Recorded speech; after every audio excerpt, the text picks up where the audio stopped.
In today's video, we are looking at 5 dynasty trades that our community has made in the last week or so. We're going to break it down, give our opinion, and try and bring the context of that person's league. By the way, if you guys want your trades to be in this weekly show, it's very simple. Anybody who is a Mother Flocker member on the Flock Fantasy website and is using our promo code LAND, L-A-N-D, you will automatically unlock the Discord text channel where you can submit your trades to be reviewed. Check out the pinned comment. But without further ado, let's go ahead and get to the first trade of the day. That is from Styles Clash. What is up, my man? How you doing, bro? 12-team Superflex PPR start 10, 6-point passing touchdowns. He says, got eliminated in the first round of the fantasy playoffs and was able to make this move right before the semis on Thursday night, the Saints versus the Rams. Got to pair Burrow with Chase.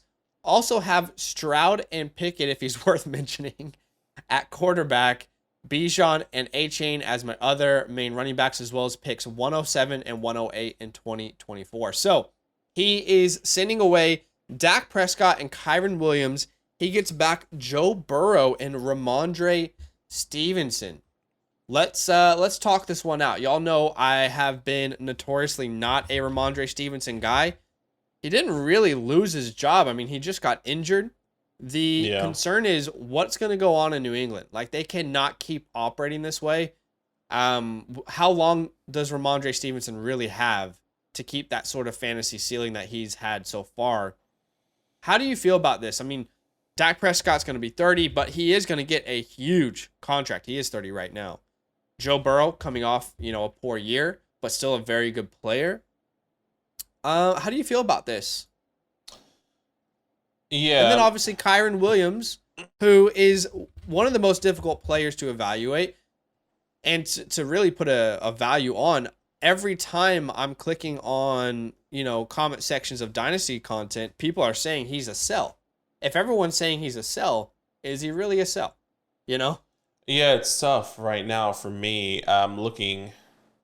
Look, obviously I want Joe Burrow in this trade. I think I agree. I want him on my team. Yeah, Dak Prescott's going to get a contract extension, but I wonder where Joe Burrow would have finished if he was healthy. Would he have been on pace to be a top 5, top 8 quarterback like Dak Prescott is this year? I feel like this trade is a little bit skewed just based on the recency bias of Dak Prescott and Kyren Williams, unfortunately. I'm not saying it's a bad trade. I just know in this trade, I would want Joe Burrow, no doubt about it. But yeah, you're right. Where does Kyren Williams fall? He's currently RB5 in the community. I don't see this team bringing in another running back. Neither. That's the hard part. I think this is why he's RB5. Yeah, he's probably a sell. Can you get a top? If he's RB5 and you're saying I can get a top 8 pick in your rookie drafts, maybe that's a Romeo Doubs, maybe that's a Brock Bowers. Sure. Or Rome Odunze, a Brock Bowers. Sure, I'll do that right now. But this one's a really tough trade. I'm still going to go Joe Burrow just based off of the youth and I'm not saying Dak Prescott is not elite, but the longevity of Joe Burrow's coming future, in my opinion.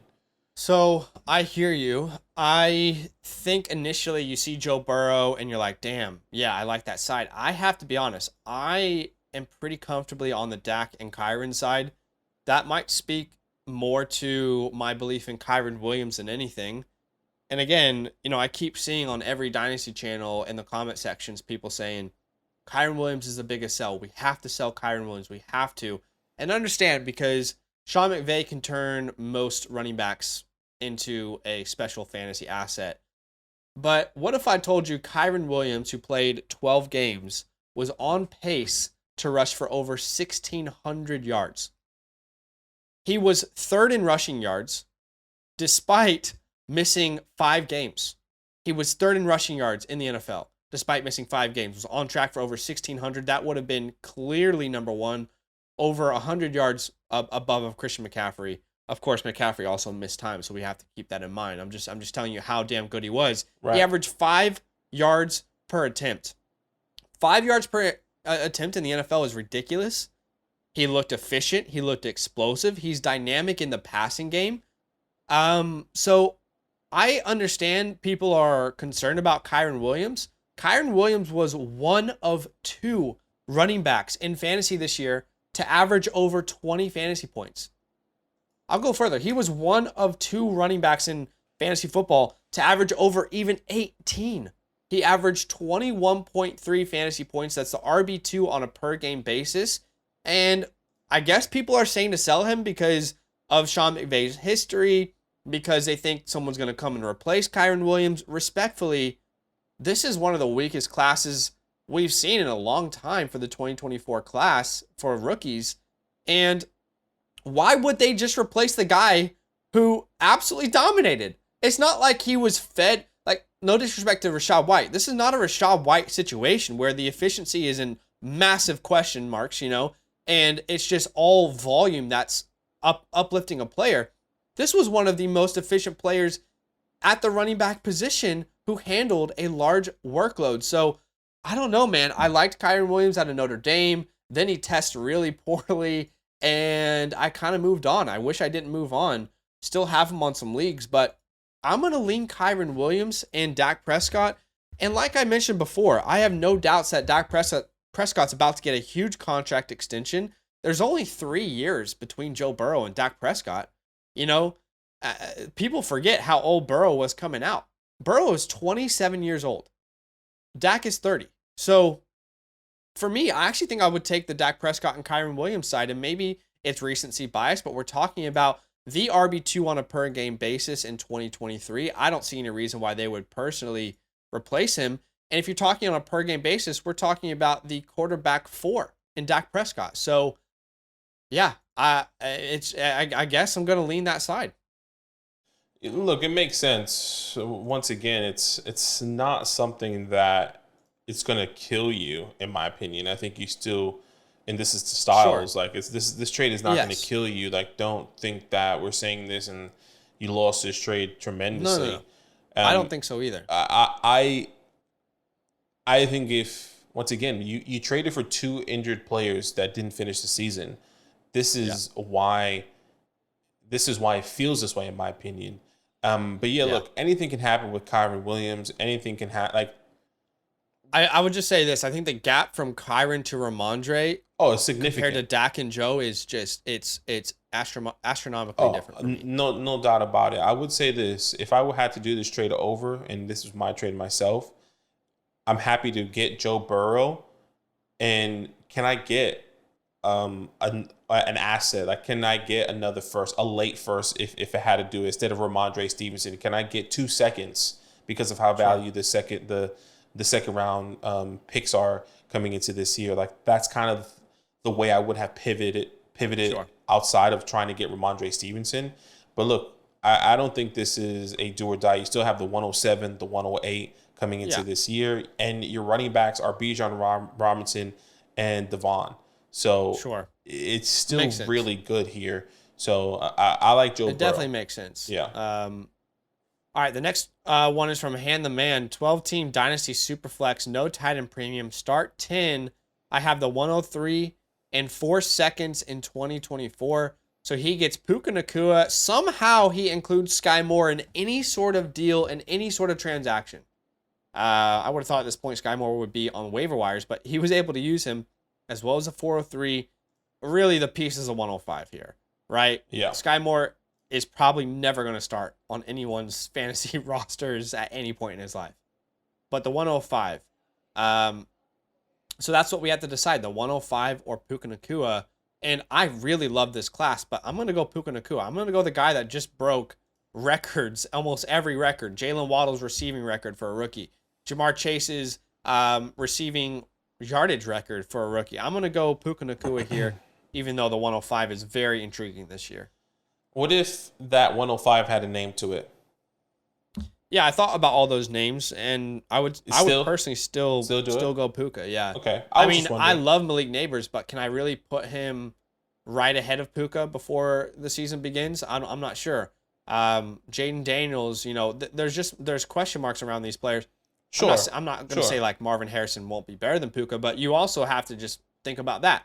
At what point does Marvin become a better, like just purely from the perspective of like getting you fantasy points than Puka? Probably day one, but again, I think you're getting a guaranteed asset, whereas you don't actually know what you would get at the 105. Yeah. You're not sure what player you would get. What if Marvin and Malik aren't even available in your league, No, and I agree. I mean, that would mean a quarterback is available in a super flex league. Look, I'm not disagreeing. I think the 105 and Puka are dead even. I think you. Yeah, I agree. In my personal opinion, the 403 and Sky Moore don't really mean anything.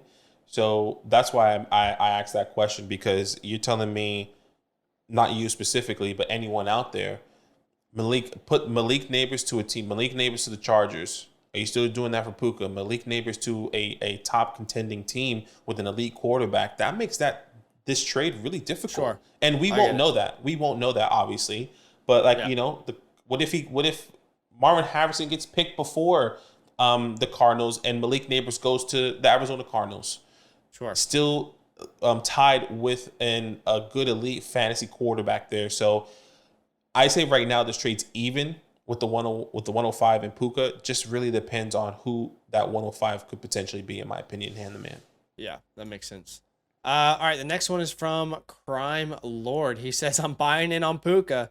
10-team Superflex start 10, trying to build a stacked wide receiver room. I have Chase, Olave, Puka, Waddle, Downs, and QJ. Please show up next year, he says. I also have Stafford for the stack. What are your thoughts? So he gets Puka Nacua, Josh Downs in a 25 first, sends away Jahmyr Gibbs, Zay Flowers, and a second. All right. I mean, right off the bat, I'm curious what his running back room looks like if he's sending away Jahmyr Gibbs. That is the first question I want to say. Like, I need to know who your running back room looks like, because if you're sending Jahmyr Gibbs and you're telling me you have a Ramondre Stevenson and a Josh Jacobs, I would have said no. Like, I don't know if you should be sending Jahmyr Gibbs away. Yeah. But what if he has, I don't know, Rachaad White and DeAndre Swift?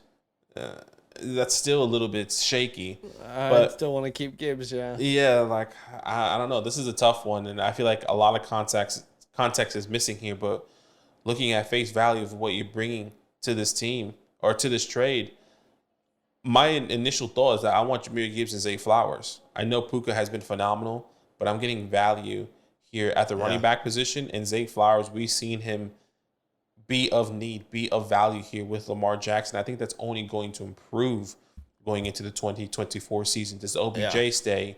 What's going to happen with him? Rashad Bateman is still non-existent. So, yeah, you have someone like a Mark Andrews that is going to come back, but Zay Flowers is not going to be taking, or is not, targets aren't going to be, an opportunity aren't going to be taken away from OBJ or Rashad Bateman. It's going to be Zay Flowers and Mark Andrews, unless they get a wide receiver somehow. Then that'll be interesting.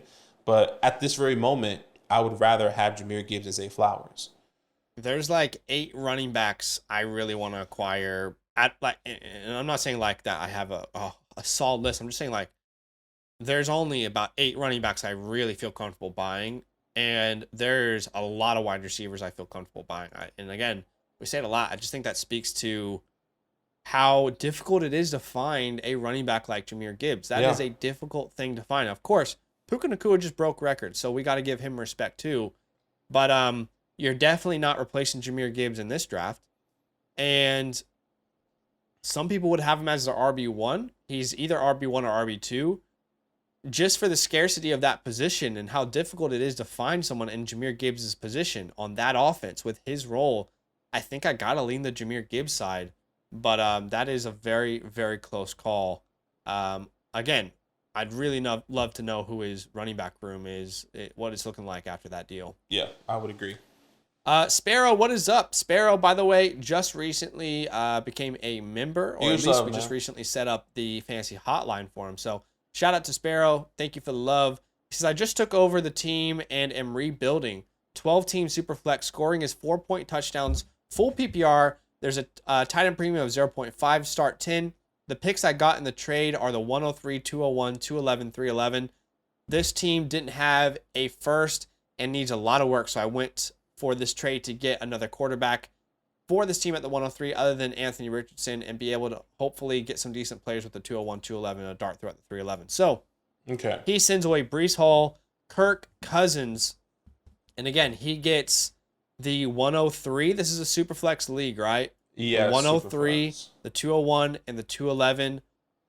It's funny. I do like buying Kirk Cousins, but what we're really looking at here is Breece Hall for the 103. In a super flex league, as much as we love Breece Hall, being able to get one of those quarterbacks, I think you got to lean that way in a super flex format. So I would probably say the 103 there, but it's very close.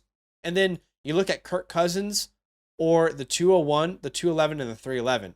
And I have bought Kirk Cousins, but that's been like multiple thirds. So I'm surprised he was able to get that much. I think this is a good deal for a team that's rebuilding. I completely agree. And yeah, you get rid of Breece Hall, and just taking from example from the mock draft that we did a couple days ago, at the 202 technically, you saw Trey Benson, he goes to the Packers. At the 211, you see Blake Corum, he does go to the Baltimore Ravens. Corum, sorry. He goes to the Ravens. So like there's opportunity for you to get a running back. Just depends on all the draft capital and if all these other wide receivers do go somewhere. I would agree. You getting a quarterback here is significant. If you're saying your quarterback room is struggling, you get Anthony Richardson, Jaden Daniels, or Drake May at the 103 could easily change your team overnight, without a doubt. I agree. And for us, from day one, since we started this channel, our advice has always been to build around quarterbacks and wide receivers. We do not build around running backs. They are the most injured position on offense. And they also have the quickest turnover. So yeah, I like this deal. It makes a lot of sense for a rebuilding team. Agreed. And the last one today is from Styles. 12-team Superflex PPR start 10, 4-point passing touchdowns in a 1.5 tight end premium. Got this one done right before the championship week. I was eliminated in the first round, but was able to get this done with one of the championship teams. Although it kind of hurt to lose some quarterback depth, I like the value. He says he still has Hurts in Fields at quarterback, and my other running backs include Jacobs, Javonte, and Connor. I think in the mid will be second. So he gets Isaiah Pacheco and a second, sends away Matt Stafford and Cade Otton. Cade Otton doesn't really mean anything to me, so I guess it's Matthew Stafford versus Pacheco in a second. And I think the most you would get for Stafford right now in a deal anyway is a second-round pick. So Pacheco, and that's not to say he's going to be done anytime soon, but that's just the market right now. You're not getting a first-round pick for Matt Stafford. So to get a second and Pacheco, I think you've done really well in that deal. Yeah, I would agree there. And once again, this class is weak.